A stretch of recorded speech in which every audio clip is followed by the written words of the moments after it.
আমি তো বললাম, আজকেও বললাম, ওনারা তো, আমি কি বলবো, একের পর এক ভুল কথাবার্তা বলছেন। আর ওনারা এইভাবেই 1977-78 এর ঘটনা যদি আমরা মানে স্মরণ করি, আপনারা দেখবেন ওনারা কিন্তু মানুষের যে ইচ্ছায় কিন্তু সরকার আসতে পারে, নানা রকম ছলচাতুরি করে কংগ্রেসের সাথে হাত মিলিয়ে সিএফডি ইত্যাদি যেসব তৎকালীন সময়ে যে রাজনৈতিক সংগঠন হয়েছিল তাদের সাথে যুক্ত হয়ে সেইভাবেই কিন্তু ওরা পাওয়ারে এসছে।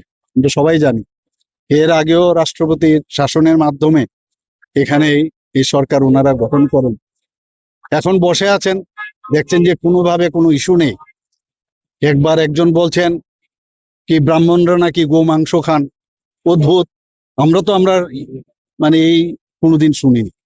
আবার একজন বলছেন যে উগ্রতা মাথায় নিয়ে, এবং উগ্রতা মাথায় নিয়ে মানে কি জঙ্গিপনা নিয়ে, জঙ্গি আন্দোলন তো আর অস্ত্র হবে না। এর আগেও উনাকে শুনতে দেখা গেছে সবাইকে বেরিয়ে পড়তে হবে, সবাইকে যা যা করার এই যে ইঙ্গিত, এগুলো তো অ্যাকচুয়ালি আইনে সেগুলোকে মান্যতা দেয় না, সেগুলো অন্যায়, এগুলো ঠিক বলাটা ঠিক নয়। এই বয়সে এবং এতদিন রাজ্য চালনার পরে তারা যদি এই ধরনের কথা বলেন, তারা তো মানুষকে উস্কিয়ে দিচ্ছেন।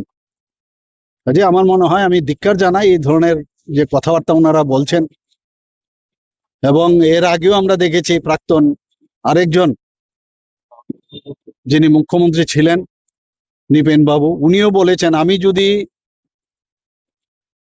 যদি ট্রাইবেল হতাম, জনজাতি হতাম, তাহলে আমি উগ্রপন্থী হতাম।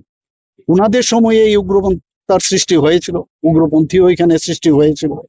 উনারা এইভাবেই কিন্তু সরকার 35 বছর এখানে চালনা করেছেন।